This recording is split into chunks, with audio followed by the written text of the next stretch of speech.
হুবহু তোমাদের এরকম ধরনের ভৌতবিজ্ঞান প্রশ্ন আসতে চলেছে বোর্ডের তৈরি প্রশ্নপত্রে। পরীক্ষা তোমাদের এরকমই হবে, এরকম ধরনের কোশ্চেন আসবে। সবার প্রথমেই তোমরা দেখতে পাবে ক বিভাগ, বহু বিকল্পিত প্রশ্ন, যেটা এমসিকিউ তোমাদের প্রত্যেককে দিতে হবে। ক বিভাগ থেকে আসবে, প্রত্যেকটা কোশ্চেন দিতে হবে, এখানে নাম্বার তোলার তোমাদের কিন্তু জায়গা মিন। তো প্রথম কোশ্চেন কি রয়েছে, বায়োগ্যাসের মূল উপাদান হলো। তো বায়োগ্যাসের মূল উপাদান কি, কদাগ মানে এ অপশান ঠিক হবে, CH4। তারপরে 1-এর 2-এরটা, কোনো একদিন উষ্ণতা 30 ডিগ্রি হলে কেলভিন স্কেলে পার্ট হবে। কেলভিন স্কেলে কত পার্ট হয়, কি হয়, 273-এর সাথে কেলভিন স্কেলে পার্ট কত ডিগ্রি বলেছে, 30 ডিগ্রি। যোগ করে দাও, যোগ করলে কত চলে আসে, 303 ডিগ্রি। অপশান সি হয়ে যাবে রাইট অ্যান্সার, ঠিক আছে। তারপরে যদি দেখো এখানে পরেরটা 1-এর 3 দিয়েছে, সম্পর্ক বলতে বলেছে কোন সম্পর্কটা সঠিক হবে, এখানে অপশান বি কিন্তু সঠিক অ্যান্সার হবে। অ্যামালগাম কোন ধাতুর সংকেত, তো এখানে অ্যান্সার কি হয়ে যাবে, অ্যান্সার হয়ে যাবে হচ্ছে HG, এ অপশান। তারপরে রয়েছে হেডলাইটে মানে মোটর গাড়িতে হেডলাইট ব্যবহার করা হয় কি, অবতল দর্পণের, বি হয়ে যাবে সঠিক অ্যান্সার। তারপরে আলোক কেন্দ্র দিয়ে যাওয়ার সময় আলোক রশ্মির বিচুক্তি কত হয়, 0 ডিগ্রি, কি হয়, 0 ডিগ্রি। তারপরে 1-এর 7 বলেছে অ্যাসিটোন এ উপস্থিত কার্যকারী গ্রুপটি কি, এখানে ক্রিটন গ্রুপ, মানে এই যে এ অপশান সি হয়ে যাবে সঠিক অ্যান্সার। তারপরে 1-এর 8-এরটা প্রদত্ত কোন পলিমারটি জৈব ভঙ্গুর নয়, এখানে জৈব ভঙ্গুর নয় কোন পলিমারটি চেয়েছে, তো এখানে কি হবে, অ্যান্সার বি হয়ে যাবে টেফলন।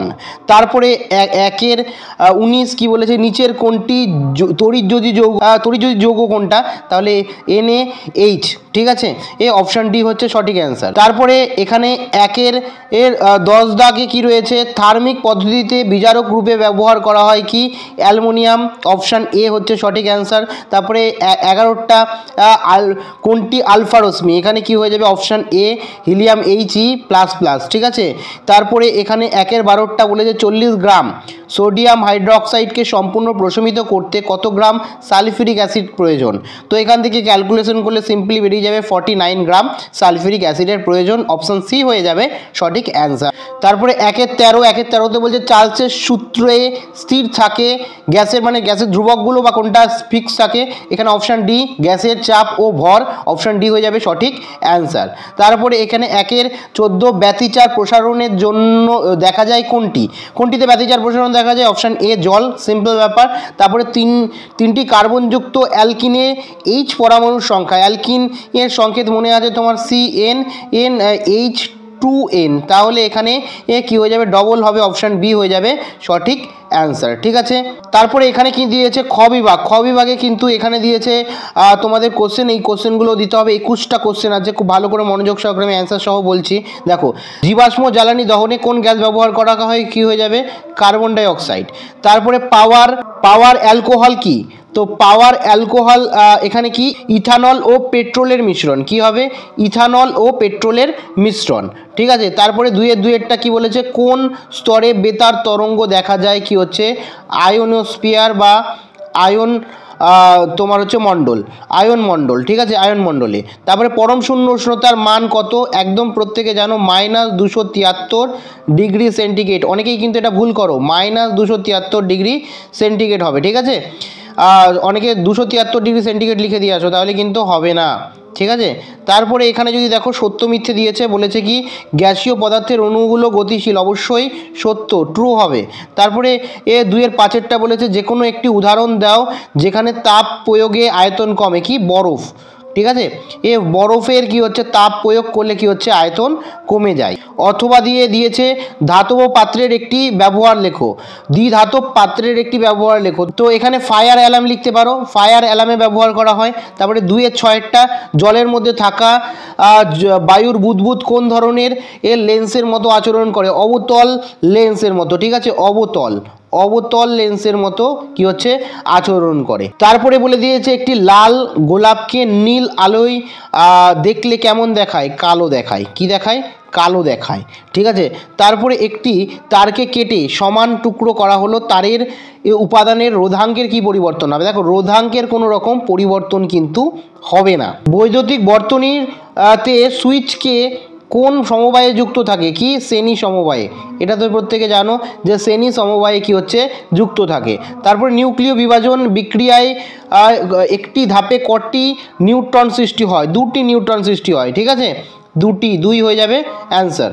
তারপরে এখানে দেখো কি বলেছে, ডান স্তম্ভ এবং বাম স্তম্ভ মেলাতে। তো ডান স্তম্ভের সাথে বাম স্তম্ভ মেলাতে বলেছে। প্রথম বলেছে ক্ষারকীয় মৃত্তিকা ধাতু। ক্ষারকীয় মৃত্তিকা ধাতু কি হয়ে যাবে? বি, এখানে কি ক্যালসিয়াম হয়ে যাবে। ঠিক আছে, সিএ। তারপরে গান মেটালে উপস্থিত কি? গান মেটালে উপস্থিত কি? এখানে হয়ে যাবে কপার, ডি হয়ে যাবে।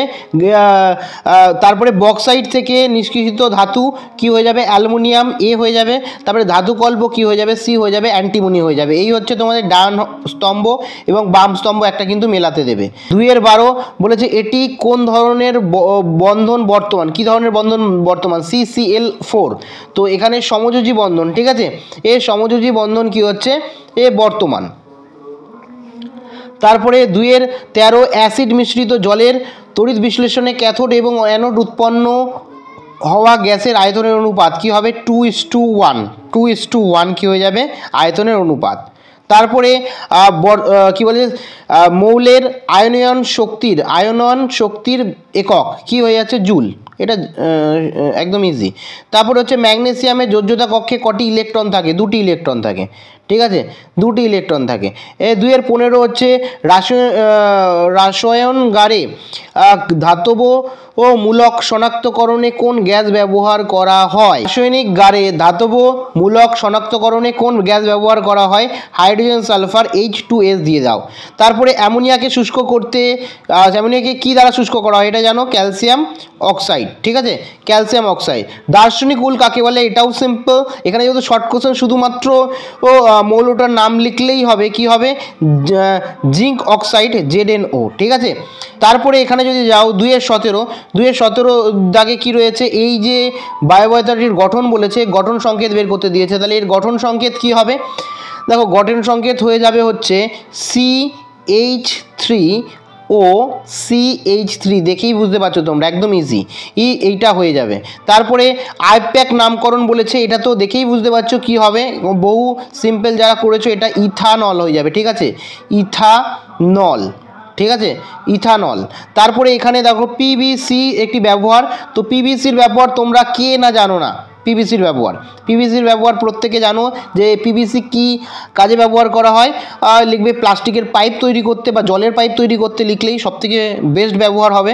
তারপরে এখানে 3 নম্বরে দেখতে পাচ্ছ মোটামুটি 2 নম্বরের কোশ্চেন এগুলো, যেমন ওজোন স্তর ধ্বংসের কারণগুলো কি। তারপরে একটা অঙ্কের কোশ্চেন দিয়েছে, ইম্পর্টেন্ট 2টো কোশ্চেনই। তারপরে আকাশকে দিনের বেলা আকাশ নীল দেখায় কেন? ইম্পর্টেন্ট। হেডলাইটে বক্রতল দর্পণ ব্যবহার করা হয় কেন? ফ্লেমিংয়ের বামহস্ত নিয়ম। সমযোজী যৌগের 2টি বৈশিষ্ট্য লেখো। ঠিক আছে, এখানে এই কোশ্চেনগুলো আমি যেগুলো ইম্পর্টেন্ট কোশ্চেন বলে দিচ্ছি। তারপরে যেমন অ্যালুমিনিয়ামে মোড়া চাটনি খাওয়া উচিত নয় কেন? তারপরে যে এইটা রয়েছে, তারপরে এটা রয়েছে। ঠিক আছে, এই বিশেষ করে এই প্রমাণটা, ঠিক আছে, প্রিজমের ক্ষেত্রে delta equals to I1 I2 minus A, এই প্রমাণটা। তারপরে এটাও কিন্তু খুব ইম্পর্টেন্ট। এই ধরনের অঙ্ক কিন্তু প্রায় দিয়ে থাকে। ঠিক আছে, তারপরে এখানে শূন্য মাধ্যমে 2-4 5-এরটা, এটা ইম্পর্টেন্ট। তারপরে এখান থেকে দেখো, এইখান থেকে এই যে তোমার তড়িৎ প্রবাহের তাপীয় ফল সংক্রান্ত জুলের 3টি সূত্র খুব ইম্পর্টেন্ট। তারপরে এখান থেকে কিন্তু তোমাদের আধুনিক সূত্র, মানে আধুনিক পর্যায় সূত্রটি দিয়েছে, ক্রমাঙ্ক হলে কি দিয়েছে। তারপরে এখানে দেখতে পাচ্ছ এই 3টে এরকম একটা শনাক্ত করতে দেয়, 4-12 যেটা দেওয়া রয়েছে। তারপরে প্রোটিনের মনোমার কি, এটা দিয়েছে। তো এই হচ্ছে তোমাদের কোশ্চেন।